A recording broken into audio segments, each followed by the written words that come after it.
अस्सलामुअलैकुम वरहमतुल्लाहि वबरकातुहू। मैं सैयद आसमा गुलशन अतफाल उर्दू प्राइमरी स्कूल नीलंगा से सबसे पहले आप सभी को यौम आज़ादी की मुबारकबाद पेश करती हूँ। अजीज साथियों, यौम आज़ादी वो दिन है जिस दिन हमें अंग्रेज़ों के चंगुल से आज़ादी मिली, उनकी गुलामी और भंवर से निकलने का मौका मिला। इसी खुशी का जश्न आज मना रहे हैं।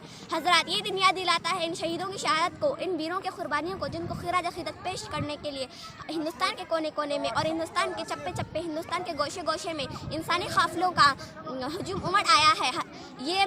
ये दिन बताता है कि हमारे आबा और अजदाद ने, हमारे बुज़ुर्गों ने, हमारे पुरखों ने इस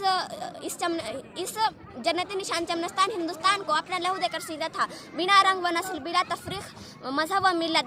क्या हिंदू, क्या मुस्लिम, क्या सिख, क्या ईसाई, सब अपनी हथेली पर जान लिए खड़े थे। एक तरफ सिराजुद्दौला, टीपू सुल्तान, अबुल कलाम आज़ाद, मौलाना हुसैन मदनी जैसे बेबाक व बेखौफ अपनी जान की परवाह किए बगैर अंग्रेज़ों से टक्कर ले रहे थे, तो दूसरी तरफ सुभाष चंद्र बोस, डॉक्टर भीमराव अम्बेडकर जैसे लीडर व बहादुर अपनी जान की परवाह किए बगैर अंग्रेज़ों से टक्कर ले रहे थे।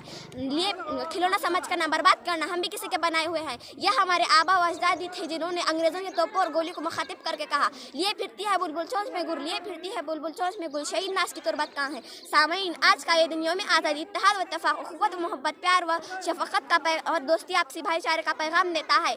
आइए हम सब मिलकर एकजुट होकर ये वादा करें, अहद व पैमान लें कि हिंदू मुस्लिम इत्तेहाद व इत्तेफाक और आपसी भाईचारे को कायम रखेंगे और अमान की दाई व शहदाई बनेंगे।